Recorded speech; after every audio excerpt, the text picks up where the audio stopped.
Sebelum kita sama-sama mendengar kata Tuhan pada mari kita tunduk dan kita berdoa memuasai Tuhan.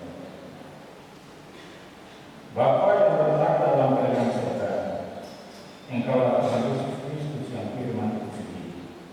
Hadir di tengah-tengah kami saat ini Tuhan sebagai umat-Mu yang datang memuji, mengusahakan agar usaha kasih-Mu kesucian dan yang rindu untuk mendengarkan suara-Mu. Tuhan, biarlah firman ini kami dengar bukan hanya telinga, tetapi firman ini mau masuk dalam hati kami untuk membawa kehidupan kami sebagai anak-anak-Mu. Untuk kami dapat menyadari bahwa berkat-berkat Tuhan selalu Tuhan berikan kita dalam hidup ini, dan kita akan kembalikan sebagai tanda syukur. Terima kasih Tuhan, ini seperti kami urakan semua sebagai jemaat. Karena hanya dalam Kristus kami bermohon pada Tuhan Surga. Amin. Dan bacaan firman Tuhan Imam pasal yang ke-7 pada ayat yang ke-11 sampai yang ke-21 dengan korban keselamatan. Inilah hukum tentang korban keselamatan yang harus dipersembahkan kepada Tuhan.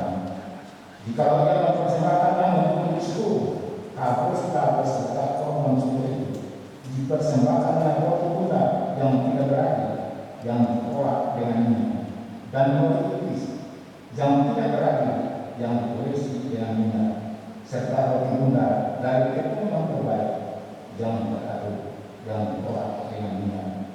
Ia harus mempersembahkannya persembahannya itu beserta dengan roti tunggal yang beradil, di samping korban syukur yang menjadi korban keselamatan. Dan daripadanya yang dari setiap yang persembahan itu haruslah dipersembahkan satu roti sebagai persembahan khusus bagi Tuhan.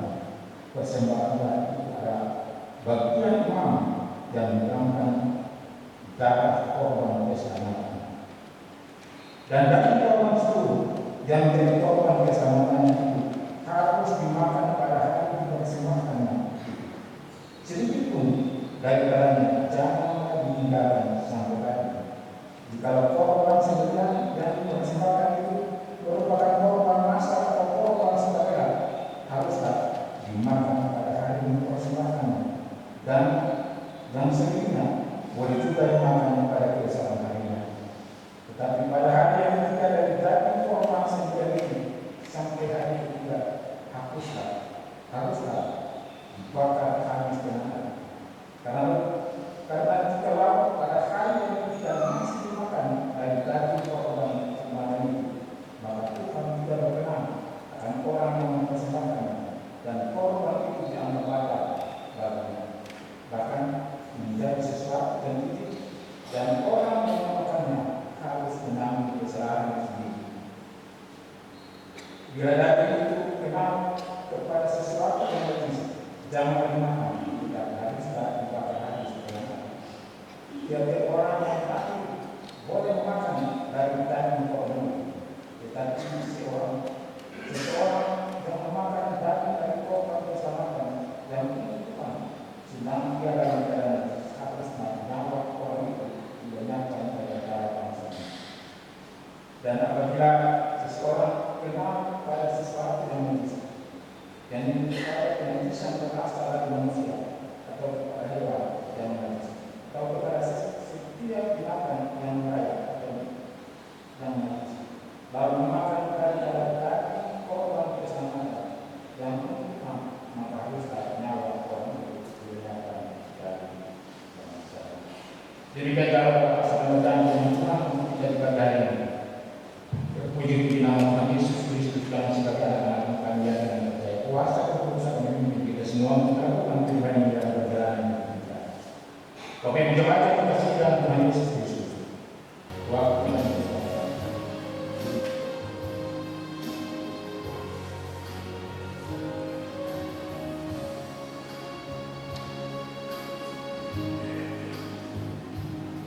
bertahun-tahun telah berlalu, kita hidup di atas bumi ini, menjejaki perjalanan hidup ini.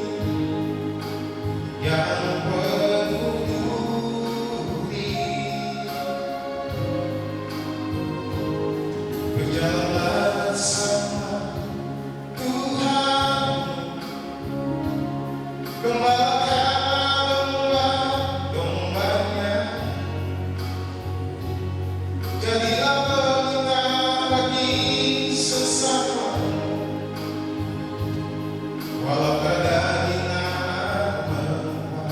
hidup.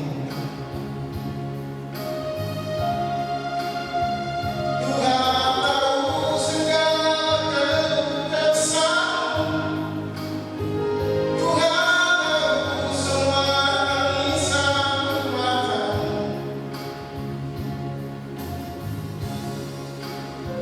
Jadilah sang perintis bagi umatnya, janganlah menjadi domba yang hilang. Tuhan akan menjagamu sendiri, Tuhan selalu berjalan di depan. Jangan berhenti bersaksi tentang firman-Nya, Tuhan memberkati.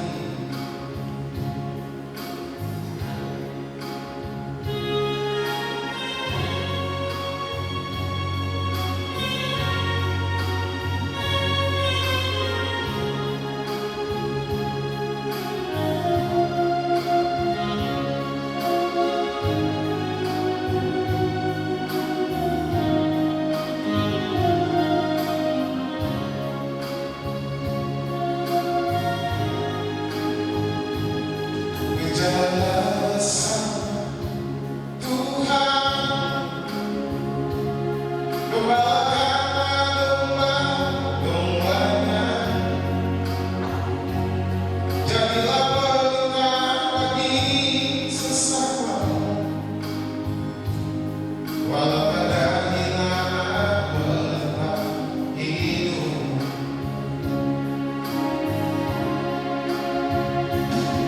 Tuhan tahu segala keluh kesah, Tuhan tahu semua tangisan matamu. Jadilah sang perintis bagi umatnya, janganlah mencari domba yang hilang. Tuhan akan menjagamu sendiri,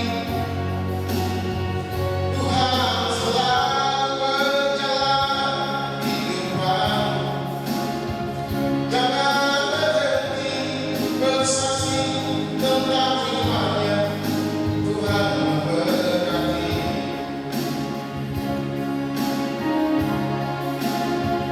Tuhan tahu segala keluh kesah, Tuhan tahu semua tangisan matamu.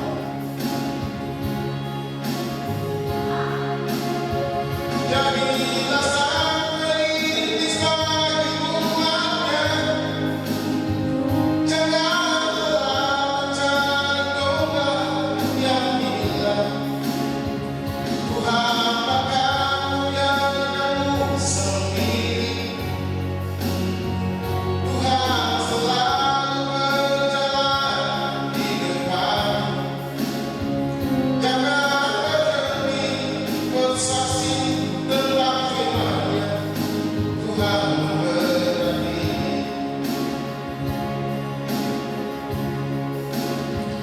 Tuhan akan menjagamu sendiri, Tuhan selalu berjalan di depan. Jangan berhenti bersaksi tentang firman-Nya, Tuhan memberkati.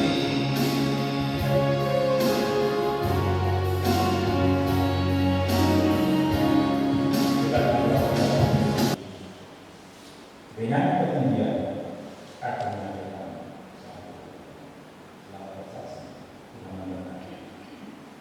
Bapak Ibu Jemaat yang terkasih dan berkati Tuhan, firman Tuhan untuk kita dimengerti terangkat dalam kitab Imamat pasal yang ke-7 ayat yang ke-11 sampai dengan 21 dengan tema korban keselamatan.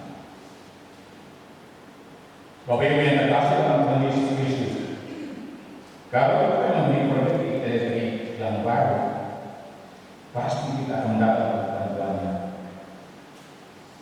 kita mendapat buku panduan dengan tujuan untuk kita membaca dan mempelajarinya, supaya kita dapat mengerjakan buku elektronik itu dengan baik, sehingga memberikan hasil yang baik. Buku panduan diberikan agar kita tahu semuanya dan bisa bekerja mengerjakan sesuai dengan panduan untuk mendapat hasil yang optimal. Bapak Ibu jemaat yang dikasihi dan diberkati Tuhan, untuk persembahan korban juga ada panduannya. Mari kita belajar bersama. Secara umum kita memahami tentang pernyataan ilahi, yaitu perintah dan ketetapan yang diberitakan Tuhan kepada Musa di Gunung Sinai untuk disampaikan kepada orang Israel tentang peraturan-peraturan dan ketetapan-ketetapan dalam ibadat dan bercara agama bangsa Israel sendiri. Tentang bagian imam atau orang Lewi harus melakukannya dengan baik. Tema inti dari kitab Imamat ini adalah kekudusan dan kudus. Bacaan kita termasuk bagian yang ketiga setelah bagian pertama menjelaskan tentang aturan korban dan ucapan syukur yang terdapat dalam pasal 1 dan dengan pasal yang ketiga. Selanjutnya di bagian kedua tentang iman di pasal yang ke-8 sampai dengan pasal yang ke-10. Maka bagian ketiga pasal 11 sampai 15 dijelaskan tentang kekudusan bangsa,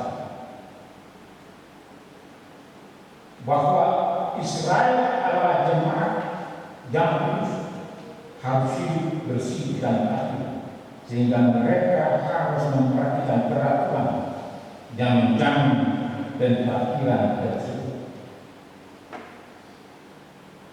Perlu pentahiran penting. Setiap orang harus sedia kudus untuk melakukan semua hukum Torah. Menjaga kekudusan juga ditetapkan untuk binatang yang haram dan gelap. Juga terkait dengan perjanjian sesudah kelahiran anak, terkait dari dusta dan lain sebagainya, semuanya diatur dan ditentukan oleh peraturan dan ketetapan. Secara khusus ayat 11 sampai 21 terkait dengan korban keselamatan. Beberapa hal dicatat dari keseluruhan ayat ini sebagai berikut. Pertama, korban keselamatan adalah korban yang harus dipersembahkan orang kepada Tuhan. Korban keselamatan ini adalah tanda syukur karena keselamatan yang telah Tuhan kerjakan untuk orang percaya. Yang kedua, pengaturan persembahan korban selamat itu ada korban syukur yang daging, dan bersama korban syukur itu ada roti tunggal tidak berarti diolah dengan minyak, roti yang tipis tidak berarti diores dengan minyak, serta roti tunggal dari tepung terbaik yang diaduk yang diolah dengan minyak. Dan dari setiap persembahan ini harus dipersembahkan satu roti sebagai persembahan khusus bagi Tuhan. Persembahan bagi Tuhan itu adalah bagian imam yang menyiramkan darah korban keselamatan di atasnya. Jadi persembahan itu terdiri dari korban syukur, roti tidak berarti, minyak, dan ada darah yang disiramkan. Yang ketiga, memakan korban keselamatan itu harus dimakan pada hari persembahan, jangan ada yang meninggalkan sampai pagi. Jika korban sendirian itu merupakan korban masyarakat atau korban sukarela, harus dimakan pada hari persembahan dan selebihnya boleh dimakan pada keesokan harinya. Tetapi jika tertinggal sampai hari ketiga, harus dibakar habis dengan api. Jika masih dimakan sampai dengan hari ketiga, maka Tuhan tidak berkenan kepada orang yang mempersembahkannya dan korban itu dianggap batal.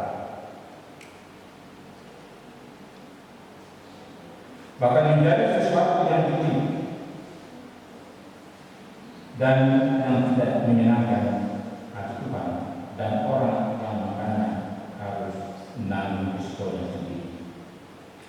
Yang keempat, jika korban itu kena sesuatu yang najis, maka jangan dimakan, tetapi harus dibakar habis dengan api. Orang yang takut makan daging korban, tetapi orang yang makan daging korban keselamatan makan dalam keadaan najis, ia harus dilenyapkan dari antara manusia. Jika orang terkena sesuatu yang najis, baik dari manusia ataupun kepada hewan atau kepada binatang lain, lalu memakan dari daging korban keselamatan yang untuk Tuhan, maka nyawa orang itu harus dilenyapkan dari manusia. Bapak Ibu jemaat yang dikasihi berkata Tuhan, dari penentuan tentang korban selamat ini ada 4 pokok yang diajarkan bagi kita semua. Yang pertama, dari penentuan tentang korban selamat ini kita perlu menyadari bahwa korban syukur atas keselamatan kepada Tuhan. Kita memberikan korban syukur kepada Tuhan karena dalam perjalanan kehidupan kita, Tuhan tidak pernah meninggalkan kita. Dia selalu menjaga, dia selalu melindungi, bahkan dia selalu memberkati kehidupan kita. Yang kedua, korban itu harus diatur dengan baik, harus adil, harus kudus dari jenisnya sampai pada penyembelihan. Yang ketiga, korban personal itu akan dimakan dan bagian imam dan umat, tetap penting untuk memakan dengan cara yang benar dan pengaturan yang ada sesuai dengan peraturan yang sudah disampaikan. Melakukan dengan tidak benar membuat persembahan itu batal, bahkan jijik, dan harus menanggung risiko pada orang yang melakukan. Yang keempat, menjaga korban dari hal yang menajiskannya dan menjaga diri sendiri dari keadaan ini harus yang pasti yang boleh melakukannya dan memakannya untuk menjadi berkat. Jika tidak, akan menjadi hukum bagi dirinya sendiri. Bapak Ibu yang terkasih dalam Tuhan Yesus Kristus, dalam Perjanjian Baru kita mengerti bersama tentang korban keselamatan kita, yaitu Yesus Kristus sendiri. Yang menjadi korban yang memberikan dirinya, tubuh dan darahnya untuk keselamatan bagi manusia di hadapan Allah. Yesus Kristus korban keselamatan yang kudus dan mulia, datang dari surga tanpa salah dan dosa, tapi menanggung salah dan dosa manusia, agar manusia terbebas dari hukum akibat salah dan dosanya.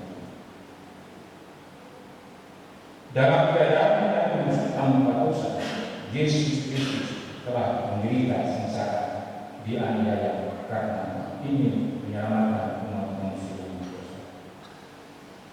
Karena itu dalam perjalanan kehidupan kita sebagai orang percaya, kita harus tetap setia kepada Tuhan. Karena karya keselamatan yang sudah kerjakan itu untuk menyelamatkan kita semua dari segala aib dosa kesalahan yang kita buat dalam perjalanan ini. Dari peraturan korban selamat dalam perjanjian lama dan menghubungkan dengan Yesus Kristus korban keselamatan kita, maka baiklah ada beberapa hal untuk kita ingat dan pelajari sebagai pembelajaran bagi kita dalam perjalanan ini. Pertama, kita bersyukur kepada Tuhan karena keselamatan Tuhan sudah kerjakan bagi kita semua.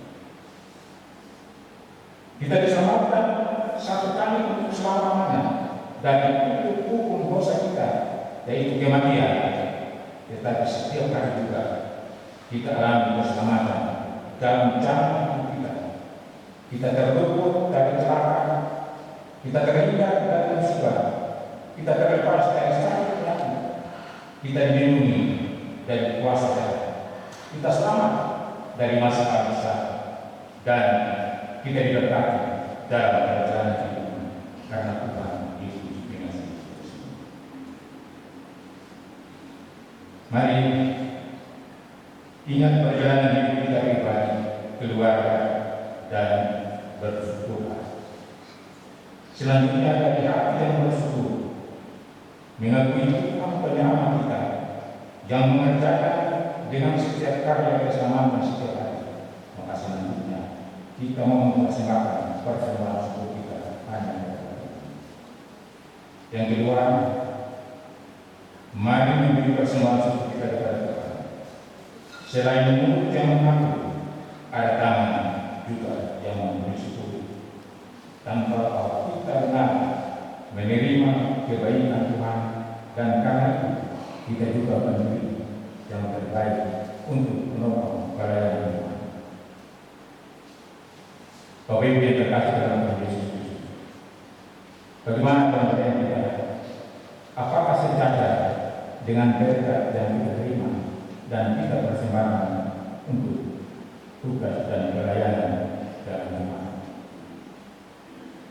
Ataukah kita menerima banyak berkat, memohon banyak kemurahan, tetapi tidak lupa untuk memberikan yang terbaik untuk menolong pelayanan Tuhan?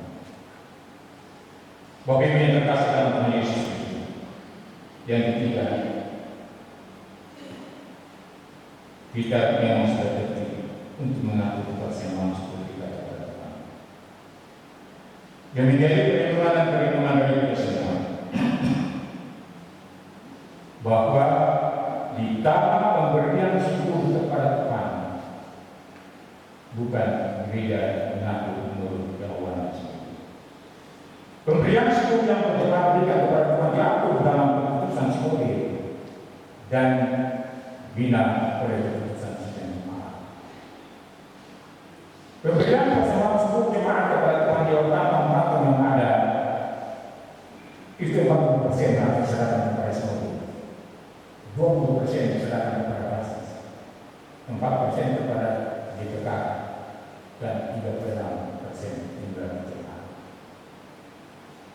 Lebih daripada itu ada 100% perpuluhan yang jemaat berikan, harus diserahkan 100% kepada Tuhan, tidak boleh ditinggalkan. Padahal sebenarnya di dalam 100% itu juga ada pemberian kepada janda juga anak juga. Tapi semuanya dialihkan ke semua. Memang dulu pernah terjadi perpuluhan itu kita bagi dua dengan semua. Karena itu kas kita tidak pernah mendengar ini. Tetapi sekarang hanya 36% yang tinggal dalam jemaat untuk menopang semua pelayanan dan kegiatan dan pembangunan dan pelayanan dalam jemaat. Sering-sering indra menunggu karena persembahan indra kita tidak dapat jawab dengan baik. Keputusan sidang selalu menurunkan segala anggaran program itu karena persembahan yang kita terima tidak mencukupi untuk membiayai program dalam jemaat. Karena itu bagi jemaat yang dikasihkan berkat Tuhan, persembahan syukur kami ingatkan kepada kita untuk selalu bersyukur kepada Tuhan atas semua kasih dan kemurahan Tuhan yang besar yang Tuhan nyatakan dalam kehidupan kita. Dia tidak pernah meninggalkan kita, Dia selalu menjaga kita, Dia tahu segala kebutuhan kita, dan Dia selalu memberikan tempat pada waktunya untuk itu dalam perjalanan hidup. Mari kita bersyukur kepada Tuhan. Jangan kita menunggu pada saat kita mendengar sabda Yesus memang mau Tuhan dan tidak akan kita bersyukur. Kita mengucap syukur karena lewat itu bangkit bekerja keras, kita mampu membuat pembangunan ini agar lebih baik daripada yang semasa. Karena itu, mari waktu berjemaat yang bersihkan berkata Tuhan menghendaki untuk kita memberikan yang lebih terbaik dan ini Tuhan. Memang sebagai manusia kita tidak kurang. Kita memilih apakah hari besok kita bisa menerima dan melayani hidup. Kerana pertemuan inilah yang kita bimbang dan kita pun yakin bahwa pada saat kita memilih Tuhan akan membuka pintu berkat untuk memberkati kehidupan kita semua. Karena itu waktu kita terkasih dalam Tuhan Yesus Kristus supaya Di bagian ini Tuhan yang kudus ini, kita sama-sama mengajar bahwa dalam segala tugas kita segala untuk memberikan yang terbaik bagi Tuhan dalam hidup ini. Kiranya dalam kuasa Tuhan yang mulia dan berkati Tuhan, kita belajar dan kita memberikan yang terbaik bagi Tuhan, sehingga persembahan kita akan menjadi berkat bagi kehidupan kita. Tuhan menyertai dan memberkati kita. Amin.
Like, comment, and subscribe.